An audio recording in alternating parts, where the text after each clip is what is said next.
sur Internet, un chiffre, etc. je vais vous citer un chiffre qui avait été donné par Jean Castex quand il a annoncé l'indemnité inflation. Il y a 38 millions de Français qui gagnent moins de 2 000 € et parmi eux, 9 millions sont sous le seuil de pauvreté. Ils gagnent moins de 1 063 €. On est dans une société où le travail paye, selon vous? Non, le travail ne paye pas assez. En tout cas, le travail, il y a peu d'espoir de s'acheter une maison par son travail. Il y a peu d'espoir. Il y a même peu d'espoir pour vivre dignement à ces niveaux-là. Et depuis 5-6 ans, le revenu du travail, le revenu de compensation, les transferts sociaux ont compensé ça. Mais le revenu du travail ne permet pas à un jeune couple aujourd'hui d'acheter dignement un appartement. Et vous entendez les c'est un vrai sujet que celui de l'augmentation des salaires. Je ne tournais pas autour du pot en vous répondant tout à l'heure. Je suis pour qu'il y ait une augmentation des salaires et pour ça, je suis aussi pour libérer le salaire des autres charges. Je suis pour le déconnecter des autres charges. Bien, mais je vous demande un exemple concret sur les caissiers et les caissières, si une augmentation était prévue pour savoir un petit peu comment ça se passe. Mais bien sûr, d'abord on est dans un des rares secteurs, je ne sais pas quelle branche vous avez Europe 1, mais nous par exemple, on a le 13e mois garanti. Parlons des autres, des Français, Parlons des autres. Oui.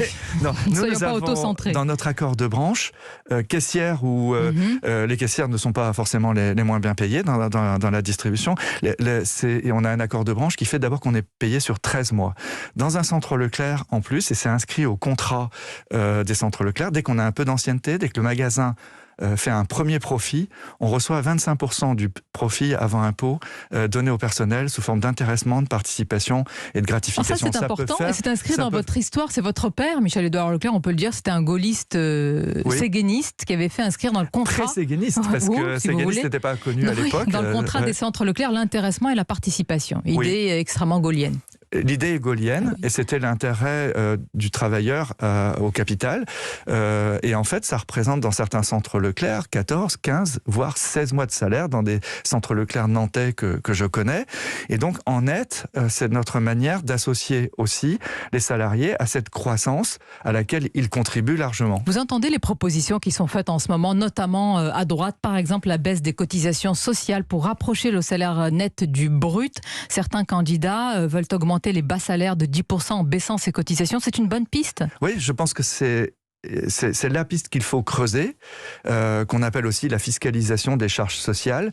C'est incroyable quand même, dans cette période de mutation du travail, on ne sait pas trop ce que va être la définition d'un poste de travail dans 10 ans, dans l'automobile ou ailleurs.